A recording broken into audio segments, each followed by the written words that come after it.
Hello everyone, welcome to all rest classes. आज हम लोग नेक्स्ट टॉपिक पढ़ने वाले हैं। टॉपिक क्या है हम लोग का आज?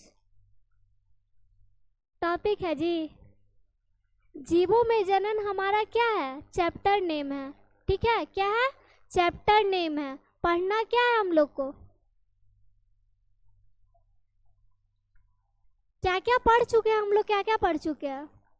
पहले हम लोग पढ़े थे लाइफ स्पैन क्या होता है, यानी कि जीवन अवधि किसे कहते हैं। ठीक है, यही ना पढ़े थे। फिर पढ़े थे कि जनन है क्या। जनन पढ़ेंगे तो पहले ये जानेंगे जनन क्या है। फिर पढ़े थे कि जनन के कितने प्रकार होते हैं, और हम लोग चल रहे थे अलैंगिक जनन में। ठीक है, अलैंगिक जनन के 5 प्रकार भी बताए थे, जिसको हम लोग बारी बारी से पढ़ रहे थे। द्विखंडन, बहुखंडन पढ़े थे ना। लास्ट टॉपिक हम लोग का था कि अमीबा में द्विखंडन, जिसको हम लोग क्या कहते हैं? डाउटर सेल कहते हैं। ठीक है, क्या कहते हैं? डाउटर सेल कहते हैं। जीवन अवधि किनको किनको याद हुआ कि किनका कितना जीवन अवधि है? बताइए। अब देख के याद आ रहा है कि हम लोग यहाँ तक पढ़ लिए थे। बताए थे ना कि अमीबा में कौन कौन सा विधि होता है? द्विखंडन भी होता है और बहुखंडन भी होता है। दोनों विधि से जनन होता है। और ये जनन की विधि कौन सा हो जाएगा? अलैंगिक जनन। कौन सा हो जाएगा? अलैंगिक जनन। अभी तक हम लोग क्या पढ़ रहे हैं? अलैंगिक जनन के बारे में पढ़ रहे हैं। ठीक है, चलिए नेक्स्ट टॉपिक है हम लोग का अमीबा में बहुखंडन। क्या है? अमीबा में बहुखंडन। इससे पहले हम लोग क्या पढ़ रहे थे? अमीबा में द्विखंडन, कि अमीबा में द्विखंडन कैसे होता है। लिखने का भी तरीका पढ़ लिए हैं, और अगर फिगर के माध्यम से दे दिया जाए कि सचित्र देता है ना, कि सचित्र वर्णन कीजिए देता है, तो उसमें क्या होता है? चित्र को भी बनाना पड़ता है। और अगर सिंपली दे दे लिखने के लिए, तो लिखने के लिए भी हम लोग सीख लिए हैं। तो नेक्स्ट है हम लोग का क्या? अमीबा में बहुखंडन। क्या है? बहुखंडन। पहले बहुखंडन होता क्या है? जब एक ही जीव 2 से अधिक भागों में खंडित हो जाए या फिर जीवों का निर्माण करे, तो क्या हो जाएगा? बहुखंडन हो जाएगा। और द्विखंडन, द्वि मतलब क्या होता है? 2 होता है। तो 2 जीवों का जब निर्माण होगा तो द्विखंडन हो जाएगा, और 2 से अधिक होगा तो बहुखंडन हो जाएगा। तो हम लोग को क्या पढ़ना है? अमीबा में बहुखंडन। ठीक है, देखिए पहले यहाँ से स्टार्ट कीजिएगा। ये क्या है? अमीबा। क्या है? अमीबा।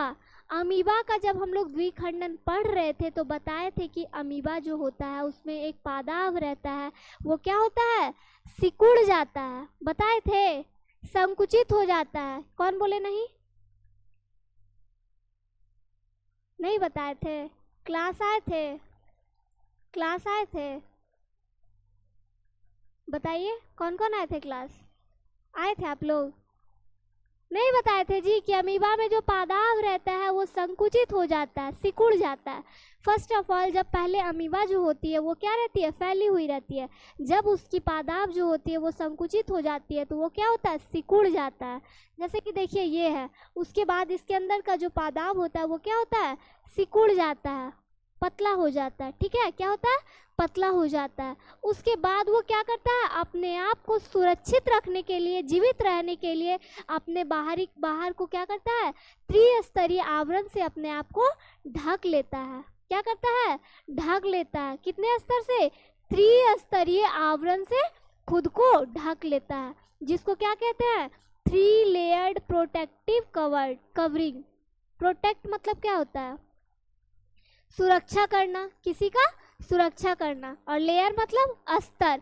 तो क्या? त्रिस्तरीय आवरण किसको ढकता है? अमीबा को ढकता है, जिससे वो क्या कर सके? सुरक्षित रूप से जीवित रह सके। कौन? अमीबा। ठीक है, तो देखिए फर्स्ट ऑफ ऑल अमीबा में क्या होता है? उसका पादाव जो होता है वो सिकुड़ जाता है, संकुचित हो जाता है। ठीक है, उसके बाद वो अपने आप को 3 स्तरीय, देखिए 1 2 3 त्रिस्तरीय आवरण से अपने आप को ढक लेता है। और वो जो आवरण होता है वो क्या होता है? बहुत कठोर होता है। क्या होता है? हार्ड होता है। देखिए यहाँ लिखा हुआ भी हार्ड, कठोर होता है। ठीक है, इसी को बोलते हैं त्रिस्तरीय कठोर अवस्था। क्या कहते हैं? त्रिस्तरीय कठोर अवस्था। अब ये अपने आप को क्या किया है? ढक लिया है, ठीक है, ढकने देखिए ये 3 लेयर है ना, 1 2 3, इसके अंदर की जो कोशिकाएं हैं उसको क्या कहते हैं? सिस्ट कहते हैं। क्या कहते हैं? सिस्ट कहते हैं, यानी कि पुटी कहते हैं। हिंदी में बोलते हैं पुटी और इंग्लिश में बोलते हैं सिस्ट। ये है सिस्ट, लेकिन जो बनने की प्रक्रिया है, पहले क्या हुआ? अमीबा जो है अपने आप में अपने पादाव को क्या किया? संकुचित कर लेता है, और संकुचित होने के बाद वो उसमें समसूत्री विभाजन होता है, और विभाजन के दौरान जो कोशिकाएं बनती है और वो त्रिस्तरीय आवरण से ढक जाती है, उसी को पुटी कहते हैं। और इस परिघटना को क्या कहते हैं? पुट्टी भवन कहते हैं। क्या कहते हैं? पुट्टी भवन कहते हैं। आगे देखेंगे। अभी देखिए ये जो इसके अंदर का जो कोशिका है, छोटी छोटी कोशिका दिख रही है, वो सबको क्या कहेंगे? सिस्ट कहेंगे। क्या कहेंगे? सिस्ट कहेंगे, यानी कि पुटी कहेंगे। क्या कहेंगे? पुटी कहेंगे। ये क्या पुटी लिखा हुआ है, ठीक है, ठीक है, यहाँ तक कोई दिक्कत? अब ये देखिए पुटी हो गया। एक बताए थे फेवरेबल और अनफेवरेबल। फेवरेबल का मतलब क्या होता है? हाँ बताइए। हाँ, और अनफ्लेक्सिबल, जो अपने आप में कोई एक्टिविटी ना कर सके, ठीक है। तो ये इसका जो पुट्टी होता है, ठीक है, वो यहाँ तक ये सब जो कंडीशन अभी इतना दूर का जो कंडीशन आप लोग देखे हैं, यहाँ से लेके यहाँ तक का, वो सब क्या है? अनफेवरेबल कंडीशन में हो रहा है। क्या हो रहा है? अनफेवरेबल कंडीशन में हो रहा है। लेकिन यहाँ जब इसका पुट्टी का निर्माण हो गया है, उसके अंदर कोशिका आ गई है, तो वो क्या हो गया है? फेवरेबल कंडीशन में आ गया है। किस कंडीशन में आ गया है? फेवरेबल कंडीशन में आ गया। और जब ये फेवरेबल कंडीशन में आ गया है, तो इसकी जो कोशिकाएं हैं वो क्या होगी? फट के बाहर निकल जाएगी। कहाँ जाएगी? बाहर निकल जाएगी। और वो एक से अधिक कोशिका का, अमीबा का निर्माण करेगी। यहाँ ये सिंगल अमीबा है ना, ठीक है। और जब इसकी कोशिकाएं जब फेवरेबल कंडीशन में आने के बाद मतलब जनन करने के लिए वो क्या है? सक्षम हो गई है, परिपक्व हो गई है, तो वो क्या हुई है? फट गई है। और फटने के बाद एक से अधिक अमीबा का निर्माण किया है ना। कितना है? 3 अमीबा दिखाई दे रहा है। वहाँ पे कोई जरूरी नहीं है 3 ही होगा। बोर्ड पे कितना एडजस्ट करेंगे जी? जितना अटेगा उतना ही ना, उतना से ज़्यादा तो नहीं कर सकते हैं। तो उतना मतलब कि बस समझने के लिए, एक से अधिक अमीबा का जो निर्माण कर रही है वही क्या है? अमीबा में बहुखंडन है। यहाँ पे कितना अमीबा है? एक है। और जब लास्ट स्टेज में पहुँचते पहुँचते जब वो जनन के लिए सक्षम हो चुकी है, परिपक्व हो चुकी है, तो लास्ट में कितनी अमीबा की निर्माण हुई है? 3। प्रक्रिया समझ में आई ना सबको? अमीबा में पहले क्या होगा? क्या समझ में आया बताइए? फर्स्ट ऑफ ऑल अमीबा में क्या होगा? उसका पादाव संकुचित होगा। रिपीट कीजिए, क्या होगा? अमीबा में पहले पहले क्या होगा? उसका पादाव संकुचित होगा। संकुचित होने के बाद क्या होगा? त्रिस्तरीय आवरण से वो अपने आप को ढक लेगा। क्यों ढकेगा? ताकि उसके अंदर का जो अमीबा है, कोशिका है, वो क्या रह सके? सुरक्षित रूप से जीवित रह सके। ढकने के बाद क्या होगा? उसके अंदर कोशिका का निर्माण होगा। उसको क्या कहेंगे? पुट्टी कहेंगे। कौन सा पुट्टी? पेंट वाला पुट्टी नहीं है। क्या है? कोशिका का नाम है। किसके अंदर की कोशिका का नाम है? अमीबा के अंदर जो छोटी छोटी कोशिकाएं पाई जाती है उसको क्या कहते हैं? पुट्टी कहते हैं। उसके बाद की प्रक्रिया, जब वो परिपक्व हो जाएगी तो क्या होगी? वो फट जाएगी। फटने के बाद उसकी कोशिकाएं बाहर निकल जाएगी और क्या करेगी? किसका निर्माण करेगी? जितना कोशिका बाहर निकला है उतना कोशिका से अमीबा का निर्माण होगा। तो कोई निश्चित है कि कितना अमीबा का निर्माण होगा? बस एक से ज्यादा अमीबा का निर्माण होगा। ठीक है, फाइनली समझ में आ गया ना सबको? और कोई डाउट? बोल तो देते हैं आप लोग, लेकिन हम जब पूछेंगे तब आप लोग होता है कुछ नहीं बोलिएगा। पहला चरण क्या होगा? कौन क्या संकुचन होगा उसमें? अमीबा का पादाव, अमीबा का पादाव क्या होगा? संकुचित होगा। संकुचित होने के बाद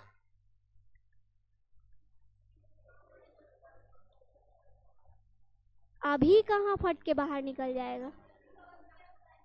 ध्यान दीजिएगा तब ना आप लोग। पहले वो त्रिस्तरीय आवरण से ढक जाएगा, ढकने के बाद उसके अंदर कोशिका का निर्माण होगा। उस कोशिका को क्या कहेंगे? पुटी कहेंगे, यानी कि सिस्ट कहेंगे। और इस परिघटना को क्या कहेंगे? इस परिघटना को पुटी भवन कहेंगे। क्या कहेंगे? पुटी भवन कहेंगे, यानी कि अच्छा खासा पेंट किया हुआ घर कहेंगे। ऐड नहीं कहेंगे, बस क्या बोलेंगे? पुटी भवन बोलेंगे। देखिए ध्यान दीजिएगा, बहुखंडन अगर लिखने, ये तो फिगर के माध्यम से था, फिगर के माध्यम से सबका क्लियर हो गया है। अगर अब पूछा जाए लिखने के लिए कि बहुखंडन क्या है, ठीक है, आता है ना एग्जाम में क्वेश्चन जी कि बहुखंडन क्या है, तो कैसे लिखेंगे? देखिए बहुखंडन अलैंगिक जनन की वह विधि है जिसमें जीव क्या करते हैं? एक साथ कई संतति कोशिकाओं का निर्माण करते हैं। कितने सारे? बहुत सारे संतति का। संतति मतलब क्या होता है? जीव ही होता है, जीव को ही कहते हैं, क्या कहते हैं? संतति। ठीक है, तो जब बहुखंडन अलैंगिक जनन की क्या है? वह विधि है जिसमें जीव एक साथ कई संतति कोशिकाओं से विभाजित होकर जनन करते हैं। ठीक है, इसका ये क्या हो जाएगा? अमीबा, मलेरिया, मलेरिया यहाँ पे क्यों दे दी है? परजीवी। ठीक है, क्या हो जाएगा? परजीवी, अमीबा और परजीवी, पैरामीशियम, ये सब क्या हो जाएगा? बहुखंडन हो जाएगा। एनसीईआरटी का बुक लाए हैं कोई? नहीं लाए हैं? घर में है ना सबके पास? जाके एक बार देखिएगा, उसमें भी कुछ कुछ एग्जाम्पल दूसरा दूसरा दिया होगा, उसको भी एक बार रीड कर लीजिएगा। ऐसे तो जो एग्जाम्पल उसमें है वही एग्जाम्पल लिए हैं। ये इतना हम लोग क्या पढ़े? अमीबा में बहुखंडन कैसे होता है, बताइए? बहुखंडन क्या है? चुप रहिए, बताइए आप लोग, बहुखंडन क्या है? लास्ट बेंच, फर्स्ट बेंच, बताइए बहुखंडन क्या है?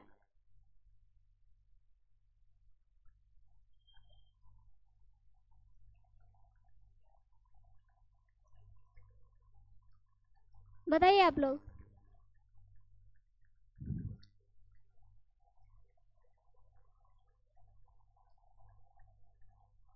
जो कर रहे थे वही बता दीजिए, क्या कर रहे थे अभी?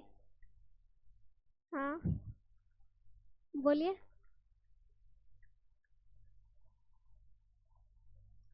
बताइए आप लोग।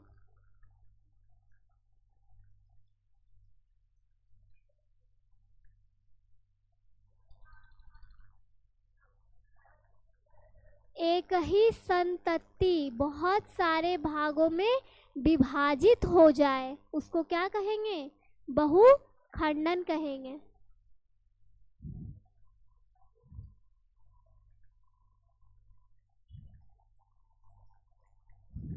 क्या चल रहा है जी? बाहर जाके शांति से बैठ के करके आइए, जाइए। यहाँ तो डिस्टरबेंस हो रहा होगा आप लोग को, पूरा करके आइएगा। नेक्स्ट क्या है? पुटी भवन। क्या है?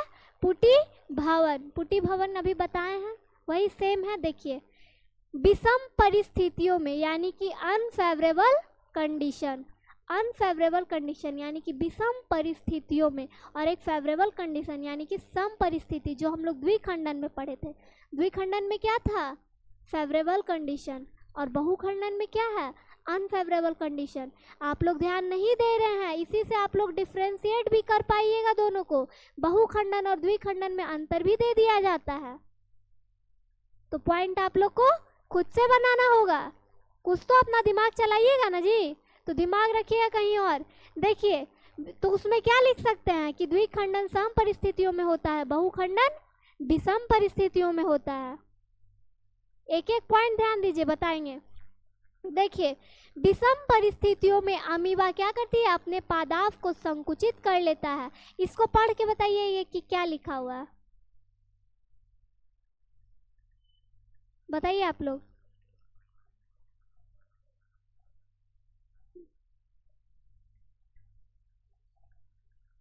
और पी कहाँ गया, क्या है, स्यूडोपोडिया। उसी को क्या कहेंगे, पादाव कहेंगे। ठीक है, क्या कहेंगे, पादाव कहेंगे।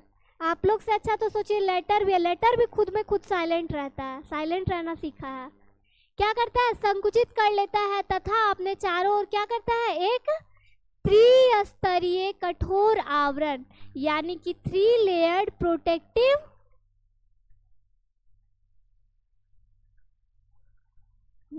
अस्तर।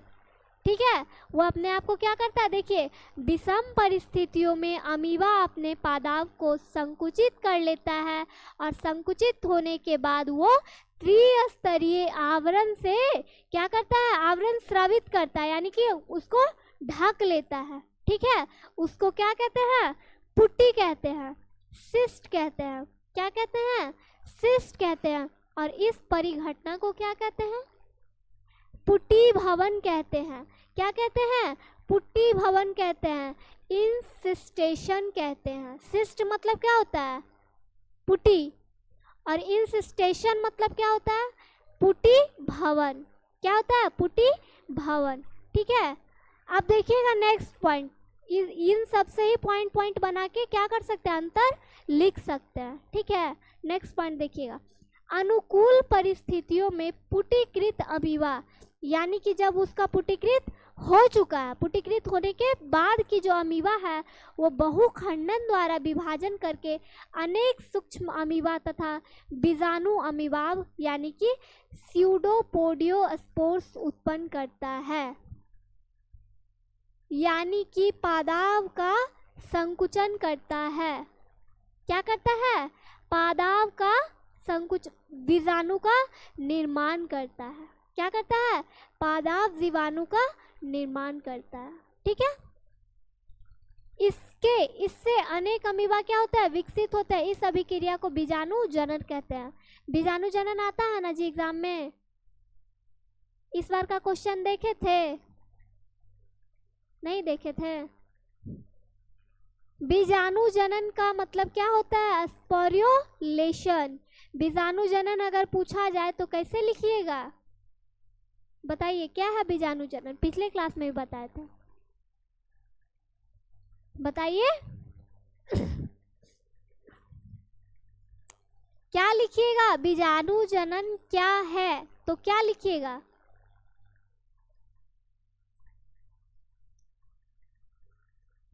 बताइए गर्ल्स लोग, बीजाणु जनन क्या है।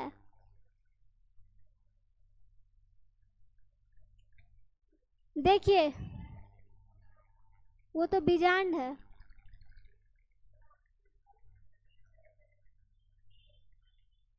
जनन करने के लिए सक्षम हो जाता है, और जब वो जनन करता है, इससे अनेक, मतलब इस लाइन को ही सिर्फ नहीं कहेंगे बीजाणु जनन, डिफिनेशन लास्ट लाइन में लिखा हुआ बीजाणु जनन, लेकिन उसको नहीं कहेंगे, समझिएगा। इससे अनेक अमीबा विकसित होते हैं। किससे विकसित हुआ, अमीबा में जब बहुखंडन की विधि होती, कैसे लिखेंगे, अलैंगिक जनन के द्वारा जब अमीबा में बहुखंडन होता है तो अमीबा में बहुत सारे अमीबा का निर्माण करता है। अमीबा बहुखंडन करके क्या करता है, बहुत सारे अमीबा का निर्माण करता है, और वही विकास होने की जो अमीबा फिर क्या होता है, विकसित होते हैं धीरे धीरे, और इसी अभिक्रिया को बीजाणु जनन कहते हैं। इसके पिछले क्लास में डिफिनेशन भी लिखवाए थे, देख लीजिएगा पीछे वाले क्लास में। ठीक है, ये क्या था, पुट्टी भवन था। नेक्स्ट है मुकुलन। क्या क्या पढ़े हैं जी अभी हम लोग, अमीबा बोलते हैं। अलैंगिक जनन की कितनी विधि थी, 5। फर्स्ट में क्या पढ़े थे, बीजाणु जनन। उसके बाद क्या पढ़े थे, खंडन। खंडन में ही दो प्रकार था, द्विखंडन और बहुखंडन। अभी तक हम लोग अमीबा में द्विखंडन पढ़े और बहुखंडन पढ़े, दोनों कंप्लीट हो गया। अब नेक्स्ट टॉपिक है हमारा क्या, मुकुलन। मुकुलन को क्या कहते हैं, बडिंग कहते हैं। क्या कहते हैं, बडिंग कहते हैं। अब बताइए मुकुलन क्या है, बताइए।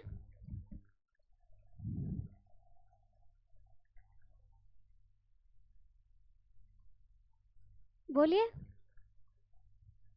बताइए ना। हाँ हाँ, एक अंग से ही, अंग के किसी भी हिस्से से फिर से वो नई संतति का उत्पन्न करता है। क्या करता है, नई संतति का उत्पन्न करता है। देखिए मुकुलन, मुकुलन को क्या बोलते हैं, बर्डिंग बोलते हैं। और बर्ड मतलब क्या होता है, बर्ड मतलब चिड़िया। हम वो वाला बर्ड नहीं पूछ रहे हैं, आप जो बर्ड बोल रहे हैं वो कौन सा है, BIRD।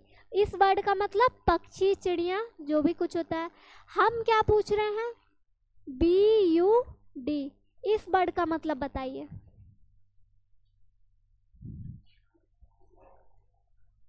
बताइए क्या, चिड़िया, कीड़ा, आप लोग बताइए। कली को बोलते हैं, वेरी गुड। क्या बोलते हैं, जब वो कली अवस्था में होता है तो उसको क्या बोलते हैं, बर्ड बोलते हैं। पीछे के भी क्लास में बताए थे। देखिए, कौन बोला नहीं बताए थे, आप लोगों को सिर्फ इतना ही पता है कि नहीं बताए थे। क्या क्या बताए थे, याद है, भुला गए, याद भी नहीं रहेगा, ध्यान रहेगा तब ना याद रहेगा। सिर्फ ये याद है कि नहीं बताए थे। क्या बताए थे क्या नहीं बताए थे, पहले है कंफर्मेशन, कोई दिक्कत नहीं है उससे। क्वेश्चन का आंसर दीजिए, फालतू का नहीं। चलिए देखिए, मुकुलन क्या है, मुकुलन, मुकुलन क्या है ये देखना है। अलैंगिक जनन की, सारा अलैंगिक जनन की ही विधि चल रहा है, कोई यहाँ पे लैंगिक का चल नहीं रहा है। तो सारा विधि कौन सा हो जाएगा, अलैंगिक जनन का। कौन कौन सा था, 5 था। अभी हम लोग तीसरे पे पहुंचे हैं। बीजाणु जनन को कंप्लीट कर लिए हैं, खंडन को कंप्लीट कर लिए हैं। नेक्स्ट हम लोग क्या देख रहे हैं, मुकुलन देख रहे हैं, यानी कि बडिंग देख रहे हैं। और कितना बचा हुआ है, 2 बचा हुआ है, ठीक है। एक है पुनरुद्भवन और कायिक प्रवर्धन। क्या हो गया ना, 5 गो, ध्यान दीजिएगा तब ना जी। देखिए ये मुकुलन, अलैंगिक जनन की वह विधि जिसमें ईस्ट तथा हाइड्रा में पाई जाती है। यहाँ जिसमें नहीं होगा, जो होगा, क्या होगा, जो ईस्ट तथा हाइड्रा में पाई जाती है। NCERT के बुक में देखिएगा, शायद उसमें स्पोरोगायरा भी एक होगा, उस पर भी ये मुकुलन की विधि पाया जाता है, ठीक है। ये बस यहाँ पे पॉइंट बस ये लिखा हुआ है कि किसमें किसमें पाया जाता है। एक तरह से देखें तो ये क्या है, बस एग्जाम्पल है कि मुकुलन की विधि किसमें किसमें होती है। किसमें होती है, ईस्ट तथा हाइड्रा में होती है। बट मुकुलन क्या है ये अभी क्लियर नहीं हुआ है। ये क्या है, ये तो बस एग्जाम्पल है। अब फिगर के माध्यम से देखते हैं। देखिए ये क्या है, ईस्ट कोशिका, क्या है, ईस्ट कोशिका, ठीक है। क्या है, ईस्ट कोशिका। और इसके मिडल में जो है वो क्या है, क्या है, केंद्रक।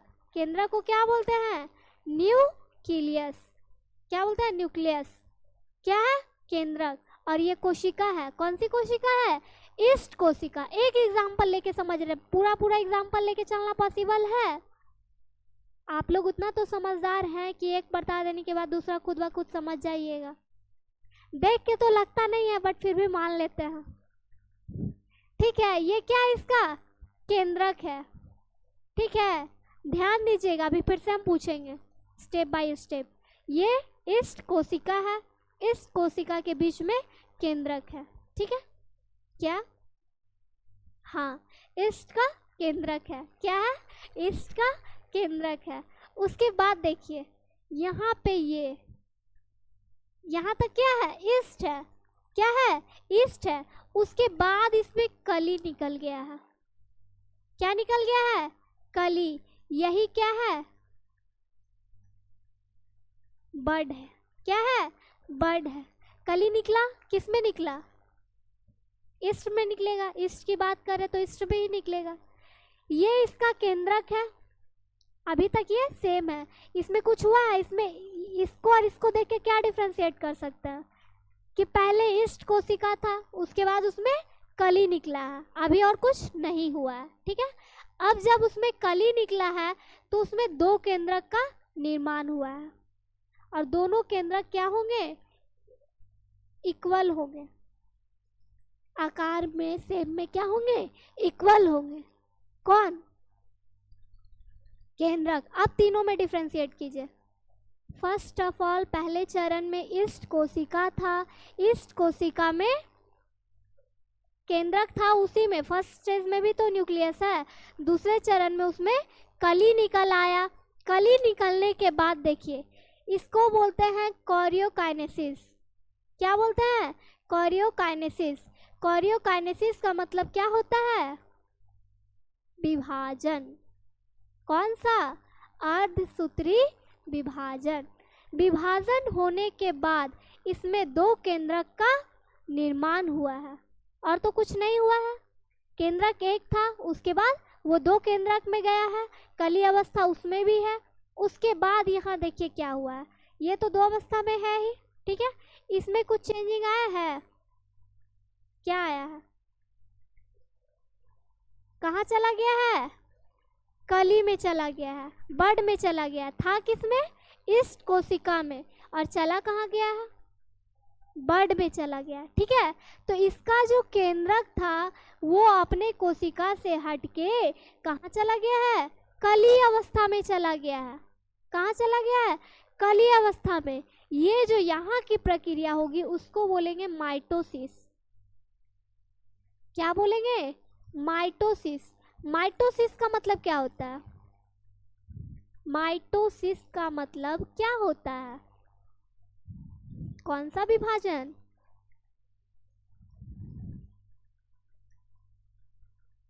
समसूत्री विभाजन। किसका हुआ है, ईस्ट कोशिकाओं में माइटोसिस के द्वारा उसमें जो केंद्रक था वो कली अवस्था में चला गया है। किस में चला गया है, कली अवस्था में। ठीक है, ठीक, अब यहाँ तक आ गया। कली अवस्था में आने के बाद अब देखिए यहाँ से इसका, हाँ हाँ हाँ, यहाँ देखिए, अब यहाँ आइए, अब इसका क्या हुआ है, वो क्या हुआ, वो जो लाइन है वो क्या हुआ, कट गया है, कट रहा है। कौन काट रहा है, कौन काट रहा है, हम काट रहे हैं। कौन काट रहा है, ईस्ट कोशिका जो है अपने कली अवस्था को अलग कर रहा है अपने आप से, और लास्ट में वो अलग हो जाएगा। देखिए ये जो है अलग हो जाएगा, और ये जो है अलग हो जाएगा। यही दोनों पार्ट को अलग अलग किया गया है, ये बीच में प्लस है। ठीक है, तो ये कुछ क्वेश्चन है तो पूछिए, क्या पूछिए।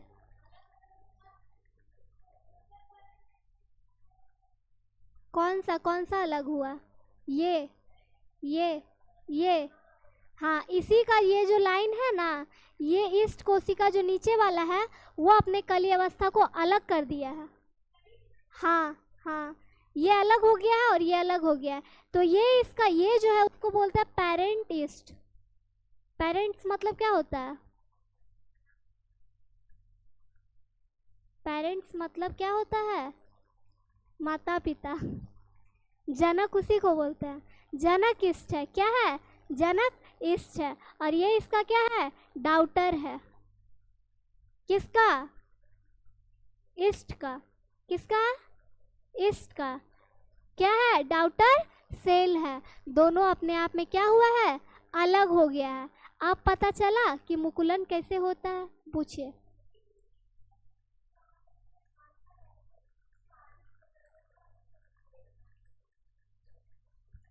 कहाँ कौन सा 4 स्टेप रहता है? आप उसको 4 ही में ख़त्म कर दीजिएगा, कोई दिक्कत नहीं है। यहाँ केंद्र हो गया, केंद्रक हो गया, केंद्रक का ये बर्ड हो गया, ठीक है। आप यहीं पे इसको काट दीजिएगा, ये ऊपर चला जाएगा कटने के बाद, वही बात हुआ। कटेगा तो केंद्रक ऊपर चला जाएगा, हो गया 4 स्टेप में। पूछिए। हाँ, नहीं नहीं, हाँ, तभी तो आलू का एग्जाम्पल देखिए। आलू, अभी आगे सबर कीजिएगा तब ना। नेक्स्ट देखिए, नहीं होता है, नहीं, देखिए नेक्स्ट मुकुलन है, ठीक है। क्या है? मुकुलन है। अब क्या था? अभी हम लोग फिगर के माध्यम से देखे थे, अभी हम लोग पॉइंट के माध्यम से देखते हैं, ठीक है। इस प्रकार का विभाजन किस में होता है? ईस्ट में पाया जाता है। क्या लिखा हुआ ऊपर? क्या लिखा हुआ है? तो किस प्रकार का होगा? मुकुलन का जो भी ये एग्जाम में ऑब्जेक्टिव क्वेश्चन आता है कि मुकुल ईस्ट में कौन सा विभाजन होता है? मुकुलन। ईस्ट में कौन सी जनन की कौन सी विधि पाई जाती है? मुकुलन, ठीक है। तो इस प्रकार का विभाजन, किस प्रकार का? मुकुलन। किस में पाया जाता है? ईस्ट में पाया जाता है, ठीक है। नेक्स्ट, इस प्रक्रिया में क्या बोलिए।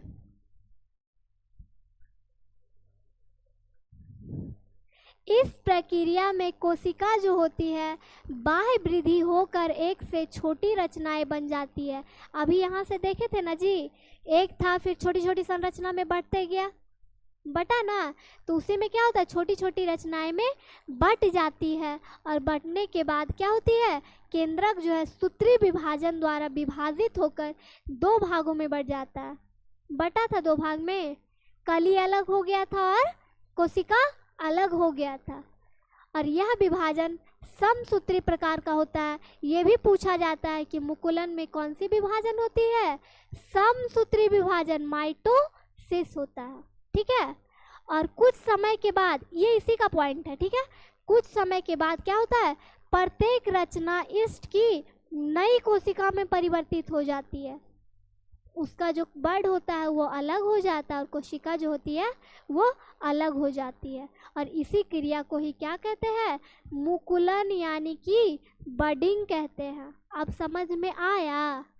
लिख लीजिएगा, कल पूछेंगे तो बता दीजिएगा। खाली हाँ हाँ करते हैं, बताते तो है नहीं। हो गया टाइम, स्कूल जाना है, ठीक है, रहने दीजिए। आज हम लोग क्या क्या पढ़े? स्टार्ट कहाँ से किए थे? अमीबा में बहुखंडन। बहुखंडन किसका प्रकार है? बहुखंडन किसका प्रकार है? कंफ्यूज कैसे हो जाते हैं जी? पहले तो आप अलैंगिक बोल दिए थे, पूरा पूरा बोलिएगा तब ना कि अलैंगिक जनन में ही वो खंडन का प्रकार है। द्विखंडन और बहुखंडन, 3 टॉपिक हम लोग कंप्लीट कर लिए हैं। कल हम क्वेश्चन पूछेंगे। फर्स्ट क्या था? बीजाणु जनन। पूछिए।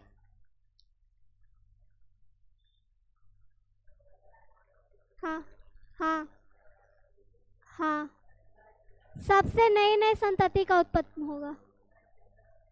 हाँ, नहीं नहीं, उतना ही होगा। जैसे जैसे समसूत्री विभाजन होते जाएगा वैसे वैसे केंद्रक बढ़ता जाएगा। पूछिए कुछ। हाँ, ठीक है। क्या क्या पढ़े? बीजाणु जनन कंप्लीट हो गया है। अलैंगिक का 5 था ना जी। बीजाणु जनन, खंडन, खंडन का 2 प्रकार, और नेक्स्ट हम लोग क्या पढ़े हैं? मुकुलन, पुटी भवन, सब कुछ कंप्लीट हो गया। कल आप लोग रीड करके आइएगा, और नहीं बताइएगा कल तो कल आप लोग पिटाइएगा। जो नहीं बताएंगे वो पिटाएंगे। अब नेक्स्ट क्लास में नेक्स्ट टॉपिक।